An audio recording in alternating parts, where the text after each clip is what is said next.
the engine. He's thinking super spear. 23 miles an hour. Right through time. All right, guys, we gonna soon talk about the Monday Night Raw episode after WrestleMania 41. Tune in more to Red Carpet Reign. We are going to discuss this episode here.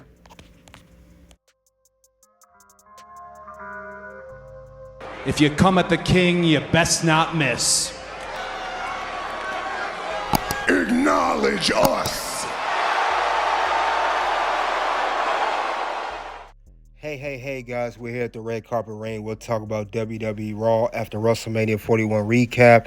We are talking about the Raw after WrestleMania, the biggest Raw of the year. You guys get the lights up as we come to the ring. We're going to talk about it, go over review, go over my final rating. Let's go over the first thing on the card. Now, John Cena, he cut a promo talking about the fans, talk about his epic victory over Cody Rhodes. He is now the record-breaking 17-time world champion. The fans booed him, but John Cena, he really cut a great promo. He said some good things. He said how the crowd was booing Cody Rhodes. He said first you was cheering him, then you was booing him. And John Cena just basically just let the fans know he's sick of that garbage. He sat and stuck through them while they was putting him down, even through his darkest times in WWE. Say he couldn't wrestle, couldn't do anything. But he said, now you're not going to get a title because I'm the last real champion. Next thing we know, Randy Orton popped out, hit him with the RKO. That was epic. But let's go to the next part of the show. We had a WWE Women's Tag Team Championship match. We had the brand new champions, Lyra and Becky Lynch, defending against Liv and Raquel in a rematch, which was announced earlier that day. Now, it looked like that Liv and Raquel was going very well. They had little bumps in the roads, but Lyra and Becky did the best they could. But out of nowhere, Liv and Raquel, like Liv Morgan said, a great tag team, they came back and they regained the tag team championships, and they are now a record-setting 4-time as a team tag team champions, and Raquel's a 5-time. And shortly after, Becky Lynch turned on Lyra Valkyria. That was crazy, though. Let's go to the next part of the show. We had here the New Day, the brand new WWE World Tag Team Champions. Now, they went in. They cut a promo talking about, we told you so. We was going to win the Tag Team Champions. Then we had Alpha Academy come out. They challenged New Day to a World Tag Team Championship match. New Day first said no. Then they said we accept. Next thing you know, we saw entrance music, and we had the return of Rusev. Rusev came back after 5 long years being away from WWE, and New Day immediately got out the ring. And when they did, instead, Rusev attacked Otis and Tozawa. So he had to make his noise. I'm so glad that Rusev is back at WWE. You know, he signed a 2-year contract with WWE, and his real life, Lana, his wife, signed a Legends deal. But glad to see Rusev back at WWE. It's basically what they're going to do more with him. But let's move on to the next part of the show. We did have Io Sky come out talking about how she retained the Women's World Championship against Bianca and Rhea. And she was happy about that. And next thing you know, we got us another surprise of the night. NXT Women's Champion Stephanie Walker came out. She said that, while she retained the championship and stand and deliver in the 4-way match, she said that she wanted to face against the best. And the best is Io Sky, the Women's World Champion. So we got a match of Io versus Stephanie. Adam Pearce came out. He said his song. He set the match. So afterwards, while we had the match going on, these women put on a great match. Stephanie and Io, they got good chemistry. Io had the good footwork and the pace, good offense. So did Stephanie. Io has some good high-flying moves. Stephanie had her moves. But it ended in no contest when both Roxanne Perez and Julia both came out and attacked both Io and Stephanie. And afterwards, Rhea Ripley came out. When Rhea Ripley came out, we saw that she still wants one more shot at the Women's World Championship. So we got to see what's going to happen from here then. All right, the next part of the show, we had Jey Uso, the brand new WWE World Champion. Of course, he had to keep his entrance music going, yeeting all over the place. He had it going on for a good 5-10 minutes. And he talked about how happy he was to become the world champion and finally dethrone Gunther and achieve the big one. Now, afterwards, we saw the return of Sami Zayn. We haven't seen him since his match against Kevin Owens at Elimination Chamber. He talked about how he was happy for Jey Uso, how he was very proud of him. And they hugged, they embraced each other and hugged. You know, the next day, Jimmy Uso came out. All three men did the handshakes and hugs. But it seemed like when Jey Uso was going to top rope to celebrate, Sami Zayn kind of looked at him. Looked like he was going to flip on Jey Uso, but not so much, not right there. Seemed like we're going to get a future feud with Jey Uso versus Sami Zayn, which I will talk about in the bonus round later on. But other than that, though, this was a good segment, though. Sami Zayn, Jey Uso, expect a feud between these two. And also, expect something to happen in the near future between one of these two men, because something don't seem right here in this picture between Jey and Sami. That's all I'm going to say. But good segment, though. Congratulations once again to Jey Uso on winning the World Heavyweight Championship. Now, let's move on to the next part of the show. We had Gunther, an enraged Gunther, the former World Heavyweight Champion. He came out, he talked to Michael Cole. Michael Cole, you know, he's going to call it down the middle.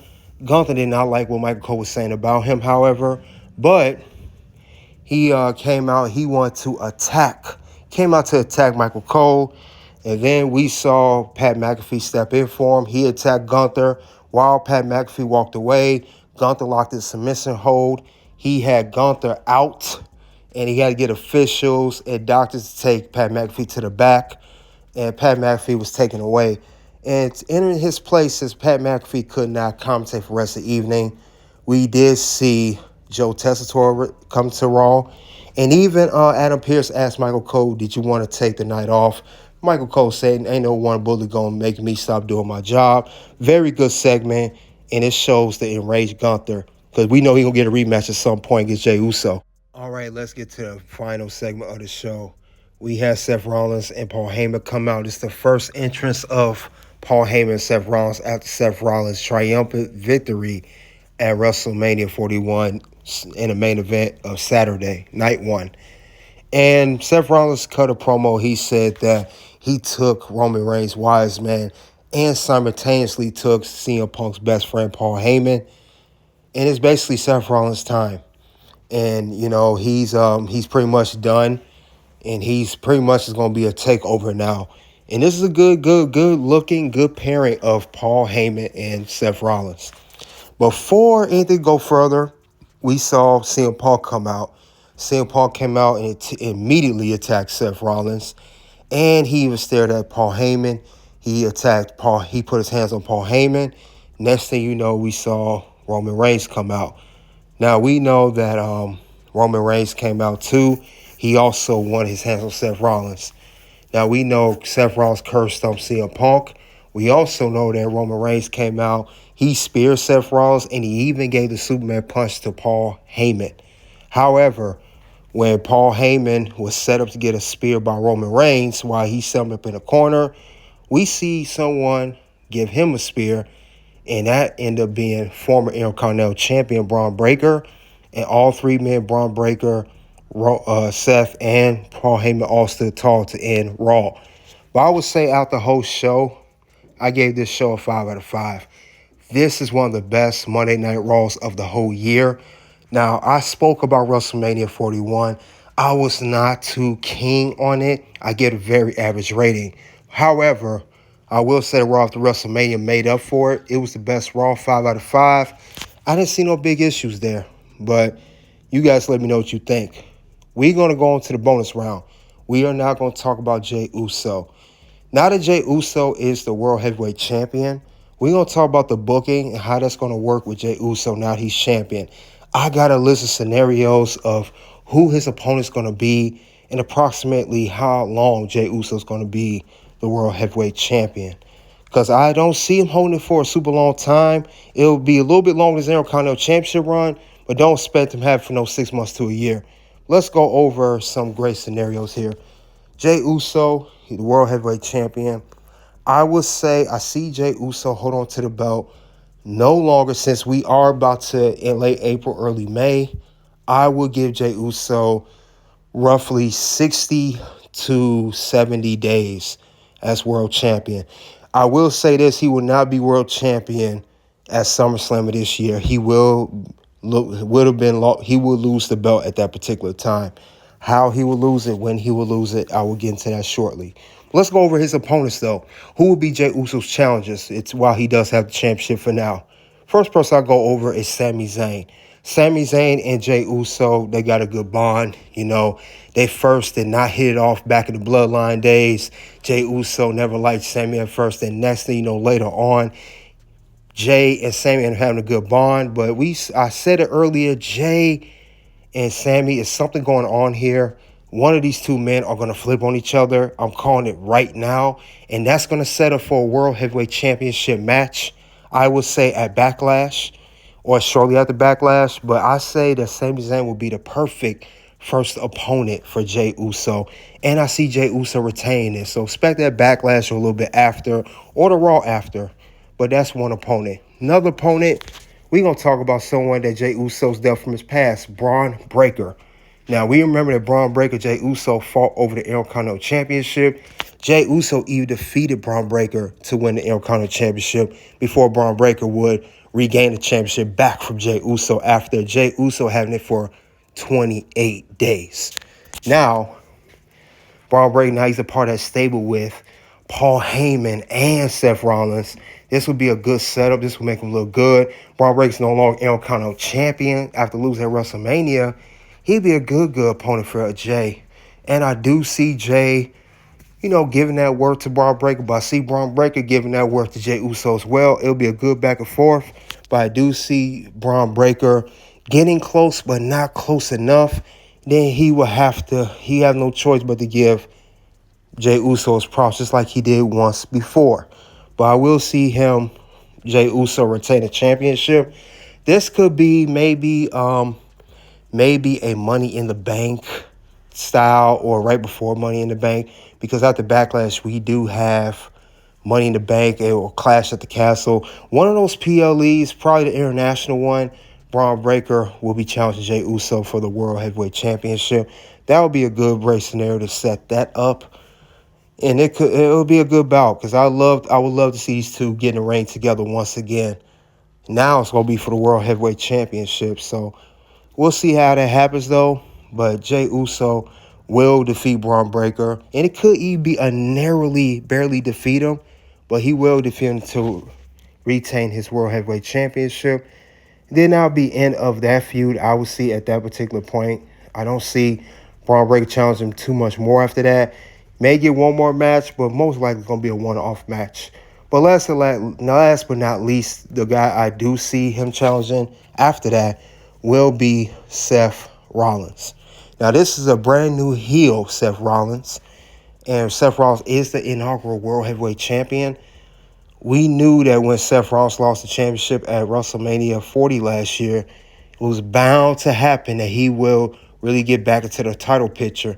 He got back in late 2024, but he'll get back in it now, and it's going to be against Jey Uso. They're going to play off this very well. Jey Uso, since Braun Breaker is a part of Seth Rollins' stable, his group or alliance, I do see Braun Breaker getting involved during this matchup. I do see him causing interference, and I do see Braun Breaker playing a big part in this feud between Seth Rollins and Jey Uso. Now, this could happen about Money in the Bank, I would say, PLE. They can set that up. But I do see Braun Breaker causing interference and being the reason that this is how Jey will lose the championship. Jey Uso will lose the title to Seth Rollins, and I can see Seth Rollins regaining the World Heavyweight Championship. It'll be his second run with the world title, that Pacific title. So I can see that happening. It'll be a good feud going, and that pretty much will be the one off. So, like I said, I see 2 to 2.5 months of Jey Uso holding that World Heavyweight Championship, because Jey Uso, let's be honest, he won the title for a pop and his popularity and everything else. But other than that, though, that's all I have for that situation. We talked about Jey Uso booking, how you would book the style. And then we also talked about the WWE Raw After WrestleMania. You guys let me know, what do you think of the Raw After WrestleMania? Check out the content here, Red Carpet Ring. Until then, guys, you already know what it is at this point. It's OUT.